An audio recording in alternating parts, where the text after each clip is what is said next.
All right, so we're looking at section 66, number 15. I'm going to share it.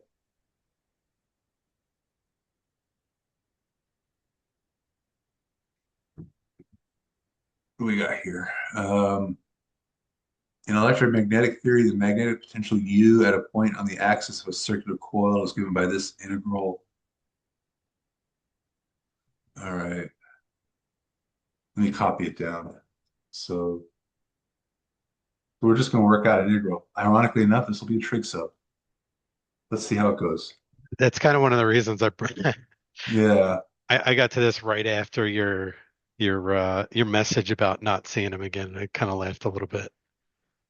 Well, yeah, this one kind of surprised me. And then we've got A, R, and I guess that's a lowercase a or an alpha.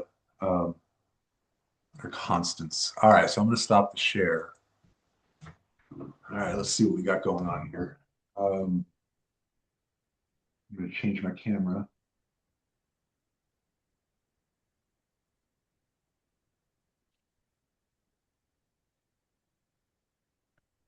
All right, well, since we've got it going here, I'm going to go ahead and let's go ahead and just kind of review this. These integrals all depend on the standard Pythagorean identity from trig. Sine squared theta plus cos squared theta is 1. And if you divide by cos squared, you get tan squared theta plus 1 is secant squared. And when I look at this one right here, r squared is a constant. It's got this form right here. So I'm going to let x equal r tan theta. And that means dx is r secant squared theta d theta. And I'm going to do a couple of things here. Well, first of all, make some substitutions. In fact, what I'm going to do is I'm going to ignore the bounds. I'm not going to even mess with the bounds for a moment. I'm going to just worry about the substitutions. On top, I have r secant squared theta d theta. On the bottom, let's do it over here. R squared plus r tan theta quantity squared. That's going to give me r squared plus r squared tan theta, tan squared theta. That's going to be r squared factored out 1 plus tan theta, tan squared theta. And that's going to be r squared secant squared theta. Now notice this is all inside the 3 halves power. So the radical root, the twos cancel, bling, bling, bling. And what you have here is r cubed secant cubed. And I'll pause here for a moment. Does that make sense? Stop me if you have any questions. Okay. Um, well, let's simplify. We can It's a little fuzzy on that. What power is the r squared plus x squared to? right here. Yeah, Uh, I apologize for that. My camera's not very good. on the original problem, I'm actually is it three halves? Oh, 3 halves. Yeah. Okay, thank you. Um, these secants go completely away and take out 2 of them. And also I have an r squared. Well, actually, one of those r's goes takes out that one. So this thing simplifies pretty fast. I just have secant. I have 1 over secant. And well, I luck out. So this one's not too bad because that's just cosine. So believe it or not, this whole thing just becomes cosine. Well, when I integrate that, I get sine.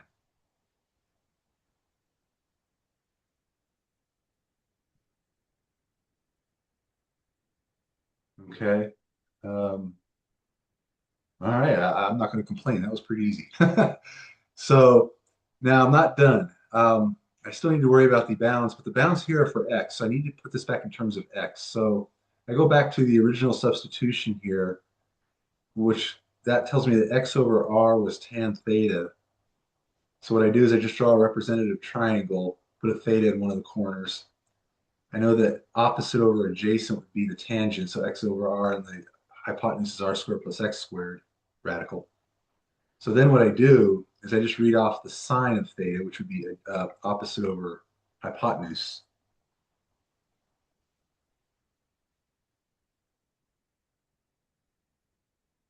Now that's what the integral is in terms of x now.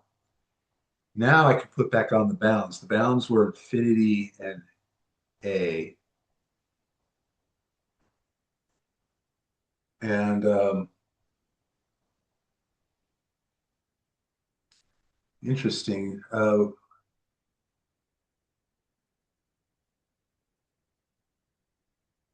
you know what? I need to ask you. Have you guys seen L'Hopital's rule yet?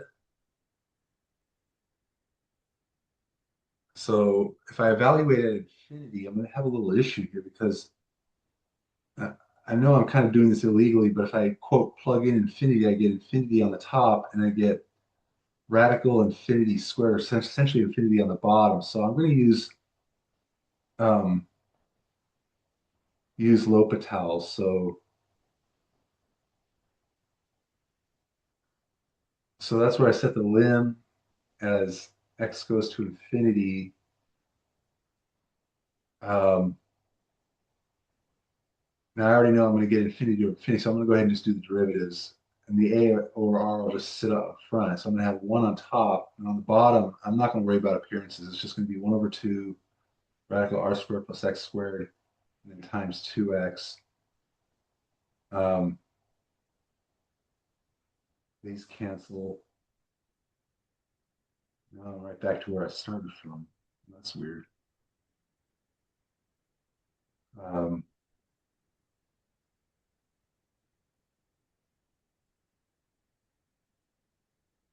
Seems like I'm just going to run in a loop on this one. This is weird. I'm going to check something here.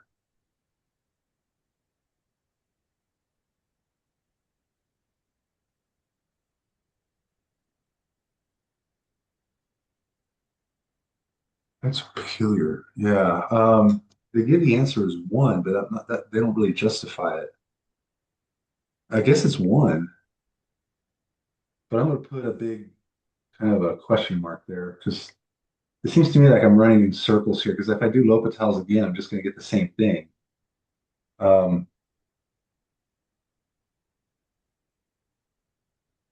So I'm guessing it's safe to say we're not going to see a problem like that in the future. well, yeah, I mean, the old-fashioned way, I would just throw it on a calculator to see what happens. Um, Another way to do it, I'm thinking is that you could just, okay, I got an idea. This is kind of going off in the weeds here, so bear with me. Is treat, hold on, is to treat, make it everything under the radical and just worry about the L'Hopital's on the inside, because then the radical will just simply radical that. So if I do L'Hopital's on the inside, I get 2x over x, which is 1. And this guy's 0. Okay, so it's 1. All right. So we have a over r, and then we have 1 minus, and then when I just plug in the lowercase a, I just get whatever it looks like.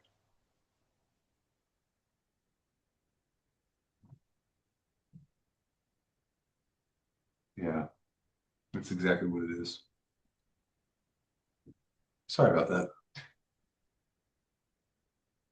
Yeah, this one. This is a weird one because you'll just end up running in a loop. You'll get the same thing, just reciprocating each time. So what I did is I took everything under the radical, made the bottom x squared, and then just did L'Hopital's just on the inside. And then that does give me a 1. And then the radical 1 is just 1. So I don't need that question mark anymore. I understand that. All right. All in all, that wasn't too bad. We got a little lucky with the integral being just a cosine. So when you did the L'Hopital rule on that, you would, instead of going to the one where it's over x, you would just go right to make that x squared so you could bring the radical down. Yeah, because in this form right here, if you see, I did L'Hopital's on this guy and I got this. Well, it's the same thing, just turned upside down. So if I do it again, I'm just going to get this. I'll be doing this forever.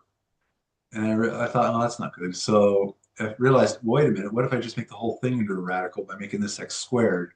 And suddenly I'll just do L'Hopital's just on the inside.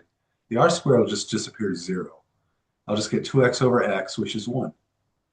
And there you go. So radical 1 is 1. Okay. All right. That was an interesting one. Have you guys gotten to I guess right about now you're doing a lot of them with infinite bounds. Um, that would be what section 6.6 is mostly dealing with. So since I've got 6.6 already up, oops, I clicked the wrong thing. Give me a second. Here we are. I can do does anybody else have any questions from 6.6 they'd like looked at?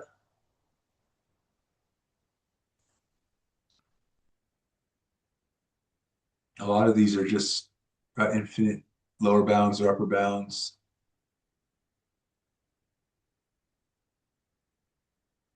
Actually, no, that's all right. Well, you know what? I'm going to bring up number 9. Number 9's got an interesting one. I'm going to share it real quick.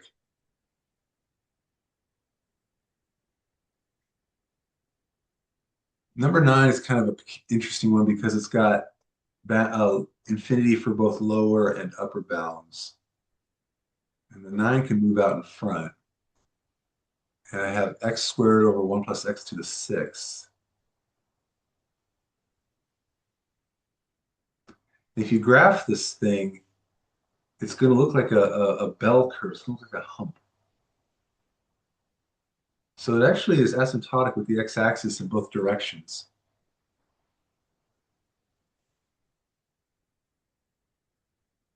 This is a form you should retain going forward. This has a fractional form. You might think it's natural log, but it doesn't quite work. Well, it's actually going to be an arctangent because the 1 over x to the 6 is the 1 over x cubed squared. So if I let u equal x cubed, du is 3x squared.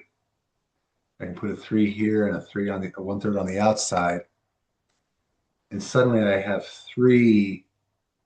And interestingly, the bounds stay the same. I'm going to have uh, just 1 over 1 plus u squared du, which is arctangent. And if I go put back in the replacement,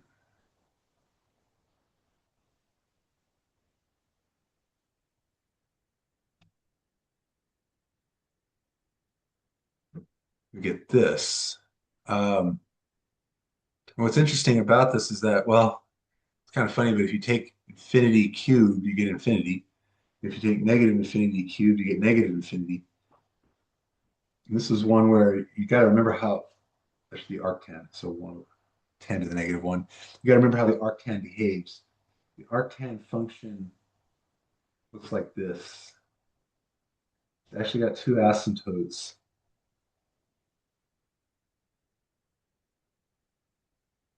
And the top asymptote is at pi halves. The bottom asymptote is at negative pi halves. So when you evaluate or try to infinity, of course, these are all limits. At infinity, arctan infinity is going to be pi halves.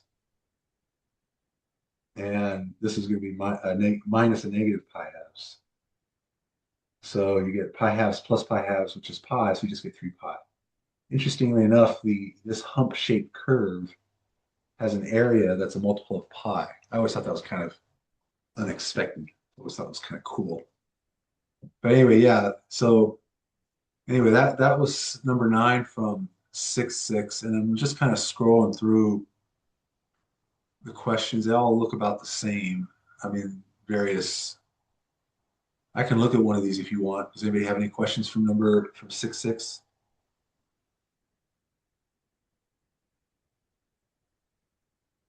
How about number 6?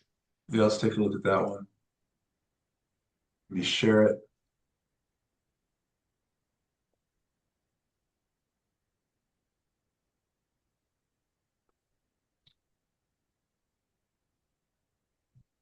Six. Determine whether the integral is divergent or convergent. If it's convergent, find its value. So 6, number 6. Lower bound is negative infinity, upper bound is -2. We have e to the negative 9t. All right.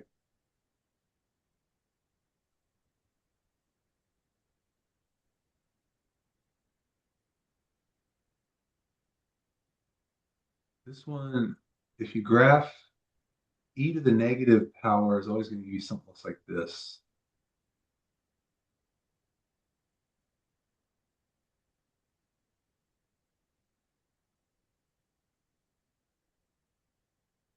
It's going to be an exponential decay. And so without doing any evaluation, I think you might be able to see what's going to happen here. Wait, that's not right, is it? Oh, it is right. -2 to negative infinity to -2. So -2 is here. Well, negative infinity is way out here. So we're trying to find the area. And of course, the area is just going to be divergent. It's not going to be uh, capped. So this thing should be divergent. If you tried to evaluate it,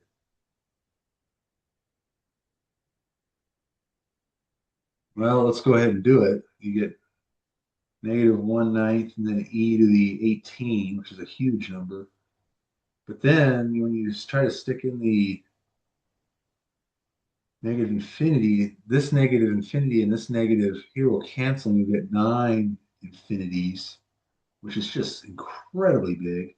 And this is just simply going to shoot off to infinity itself. So this whole thing is just divergent.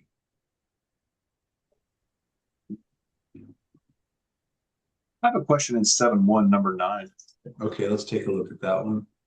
I was able to get everything right except for the actual area, and I did it several times and eventually gave up. 7.1, number 9. All right, let's take a look. I'm going to share.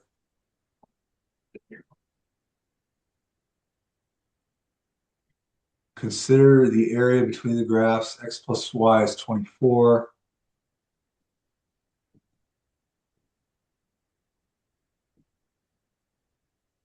And 6 plus x is y squared.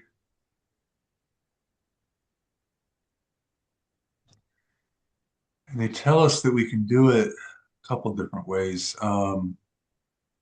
We can do it with respect to x or respect to y. Let's just see what we got going on here. So, And I do have a question real quick. I noticed how it said X plus 1y. Is there a reason why they put the 1y in there, or is that just yeah, I think it's meant to be a randomized coefficient because some people might get x plus 2y and some people might get x plus 3y. Okay.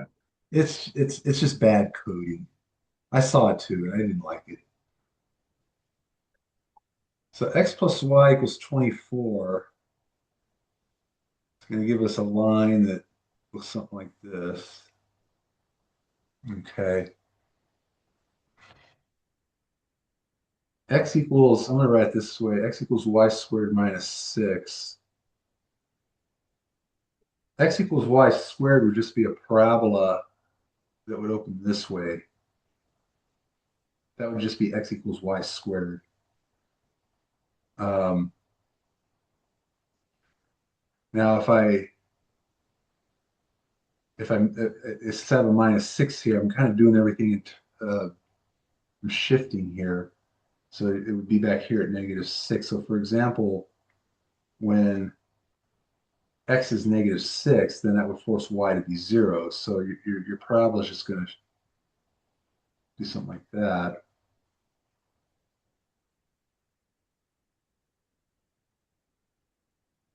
All right, there you go. So we're trying to get this region here. All right. If you do this as a dx integral, you actually have to split it right here. And it can be done. I'll tell you what, let me just write it out here. If you solve for y on top, right here, you get y equals radical x plus 6. And down here, you get y equals negative radical x plus 6. Meanwhile, this line here, of course, is x plus y equals 24, which you can solve for x or for y. If you do this, and what's the question asking? It just wants the area between the two curves, right? Yeah, and when I went through, Oh, I solved it for, I did the DX version and got all that right, and then I got the actual different portions of the doing it for Y right, but for some reason I just couldn't get the answer, the area to come out right when I did my calculation, so I didn't know. I just wanted to watch you do it. I'll set it up using dx. It would go from -6. I would do it for this part where it's the two parabolic halves. So the top minus the bottom. These will eventually make a plus. And it's going to go from -6 to, well, whatever that is. And we need to figure that out. So we need to figure out what the intersection points are. And we do that just by setting them equal to each other. So for example, right here, I could say x is 24 minus y. Let's do it over here. So 24 minus y equals y squared, take away 6. If I collect terms to one side, I get y squared plus y. I'm going to take away 24, so -30. And that factors, that's going to be y plus 6, y minus 5. And so I should have y equals -6 and y equals 5. And then going backwards, that would be, so when y is -6, that would make x equal to 30. So this would be 30 and -6. And when y is 5, that would be x is 19. So the upper bound for that first interval would be from -6 to 19, and then we would add from 19 to 30. The bound here, I have to solve for y, I get 24 minus x, and then minus the bottom, which is negative radical x plus 6. That would be your integral to do the area here in the dx ordering. It's not hard to do. It's just that you've got two of them to work out. You said you got this one right. I did. I got all the setup right. That that all came. I was able to do all that part. It just I actually used the second one where I was doing the dy form, and I substituted everything in to solve for it. And I did it for. I mean, it was the last thing I did for the night, so I might have just been tired. But I did it 3 or 4 times, and for some reason I could not get the right answer out of there. I'm going to go ahead and set up the dy integral. Now, when you're doing the dy integral, you're kind of looking from right to left, and so the bounds would be the y bounds -6 to 5, and the quote upper bound would be this line, and I have to solve for. I have to get x equals a function of y. That's what that is, and this would be x equals y squared minus 6. Oops, dy. Honestly, this one looks a lot friendlier because it's only a single interval. We'll do them both. Let me clean this up just a tad. It'll be negative y squared, take away y, and then I have plus 30. So when I integrate, I get -1/3 y cubed minus a half y squared plus 30y. And I'm evaluating between 5 and -6. When I plug in 5, I'll just go ahead, it's 125. And this will be 1/2, 25. 5 to 30 is 150. And when I plug in -6, I just got to watch. Gosh darn, I got so many negatives here. I'm going to have a -1/3. That's going to be -216. This is going to be -1/2, 36. This will be -180. Now remember, all this is with a negative in front. It's very possible that your error might just be in arithmetic. I think it was, honestly. Yeah, because now I'm looking at this. This thing is, let me go ahead and do it. So it's -125/3 minus 25/2 plus 150. Now, be careful here. You got 3 negatives here. So that's going to be negative. That's going to be -216. So minus 216/3. Here you're going to have plus 36/2. Oops. and this will be a plus 180. And I get 221.83. So if I do that with math track, how do I do that? Come on, where are you? There you are. I get 1331 over 6. Okay, this one just has a bunch of negative signs you've got to watch out for. All right, I'll give it another shot tonight. Yeah, yikes. If I did it here, this is going to just be 2 rad x plus 6. So if I integrate that, I get 2, and that's going to be x plus 6 to the 3 halves divided by 2/3. That'll be 4/3. And then I've got 19 and -6 to plug in. Yuck. Well, I'll do it anyway. So 19 plus 6 is 25. Square root of 25 is 5. 5 cubed is 125. So I have 4/3, 125. And then when I plug in -6, oh, I get 0. All right. And then on the bottom, well, I got the same thing going on. Anyway, yeah. Do you guys want me to finish this off? I mean, can you work out this integral? Yeah, I'm beginning to think I'll be wasting time if I do that. no, you're good. You're good. I appreciate it. I'm gonna diagnose your possible issue that you may have messed up a minus sign somewhere along the line. That is real easy to do on these guys. And trust me, doing this for 40 more years doesn't make it any easier. Yeah.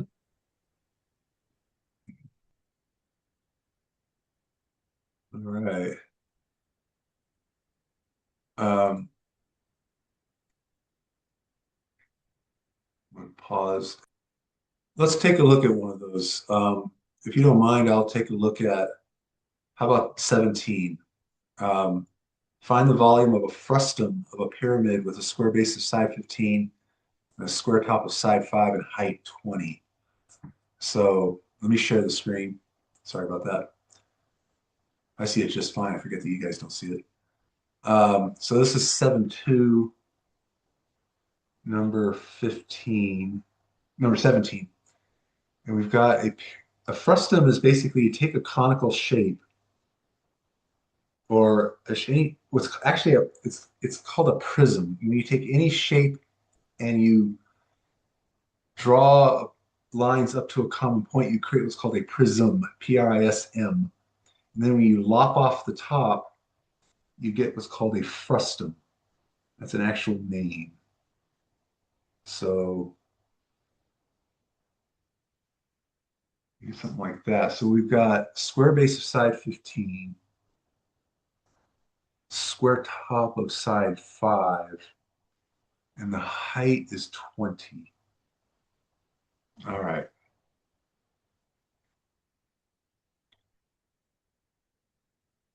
What I'm going to do is I'm going to create the coordinate axis system where I'm going to place the long edge on the y-axis. And since it's 15 units from top to bottom, these will each be 7.5 and this will be negative 7.5. And then here, 20 units out, I'm going to go up 2.5 and negative 2.5 because that's 5 units.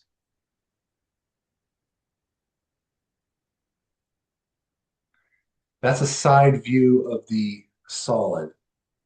Okay. And what I'm going to do is I'm going to take little slices.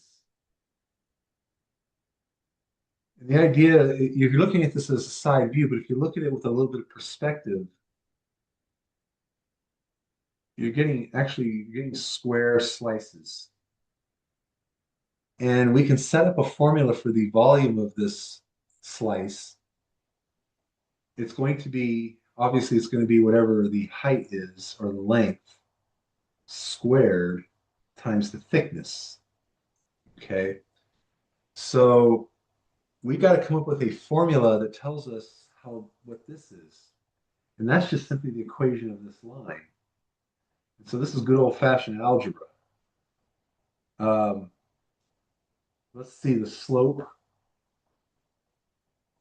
The difference in the y values, so 2.5 take away 7.5 over 20. That's going to be -5 over 20, so -1/4. And the form, so the line itself should be, well, that's easy because we can use the y-intercept. It's going to be 7.5 take away 1/4 x. And that should work out because when I plug in 0, I get 7.5. And when I plug in 20, 20 over 4 is 5. 7.5 take away 5 is 2.5. So that works out just great. Well, that's only this distance right here. I want the full distance, so I'm going to double it. So the length would be double what that is. So that's 15 take away a half x. And then, so now I can come up with a volume formula of the slice. It's going to be the 15 minus a half x squared, because I'm doing it both this way and this way, times the thickness, which I'll represent as dx. So the dx is the thickness. Okay? And I'll pause here for a moment. Does that make sense how I reasoned that out?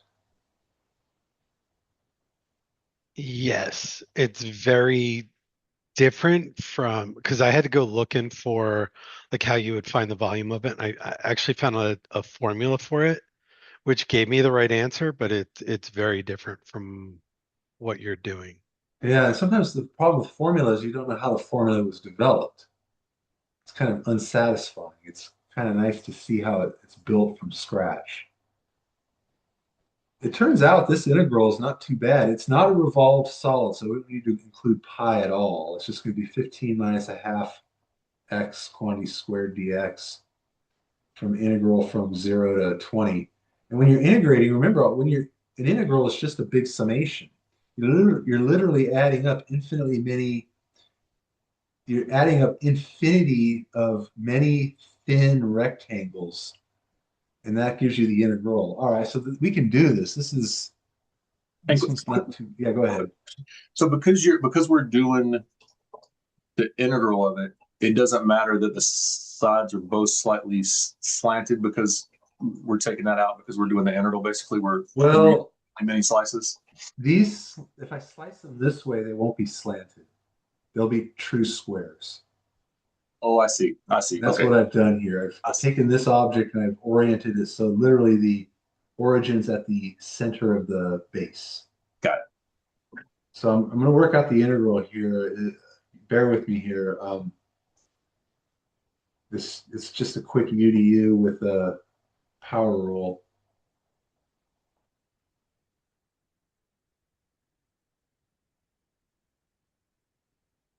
I always like to double check myself. Right, if I differentiate, 3 comes down, cancels, and then blah, blah, blah. And then when I do the inside derivative, it's negative a half. That'll take out the -2. All right, we're good. So I just put in the bounds. When I put in 20, I get 15 minus, so that's 10. So that's going to be 5 cubed. When I put in 0, I get 15 cubed. You just got to, again, be careful with your arithmetic here with these negatives. You got -2/3 times 125 plus 2/3 times whatever 15 cubed is. I'll just work it out. So -2/3, we got 125 plus 15 cubed.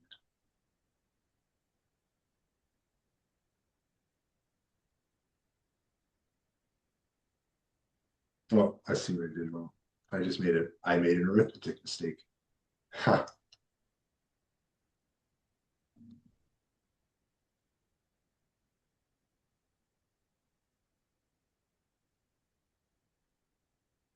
There we go. I get 6,500 over 3, or about 2166 2/3.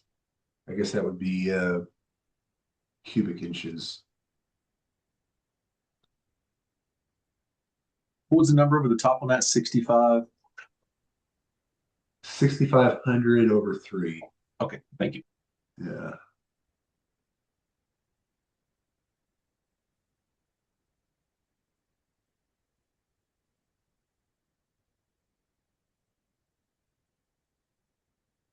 All right. So does this help on this one? Okay. Yeah, these don't, the last couple here, well, I guess number 17 is the only one that appears not to be a revolved solid. You could actually do number 18 the same way we did here. You're just taking slices. You're going to get circles, so pi will re-enter the discussion. It can actually be done both ways. Number 17, you have to be careful because it's not being revolved, so there is no circular cross section.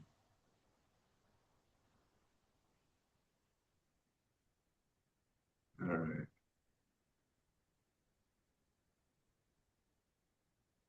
Well, we've got time for maybe one more good one. Anybody want to take a look at any of these?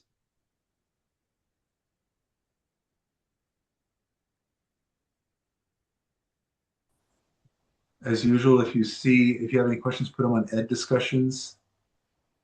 I'm going to have an interesting week coming up. My wife and I are actually purchasing a house, so we're going to be doing some signings and stuff. So I'll be checking when I can. Be patient with me, but I will be checking Ed discussions basically any opportunity I get. But I should be able to check at least once a day. You probably be late at night my time. Thanks for your time today. Yeah, you guys, thank you. You guys have a good holiday and keep working hard. We only got about another month of this. All right. So 5, 4, 3, 2, 1.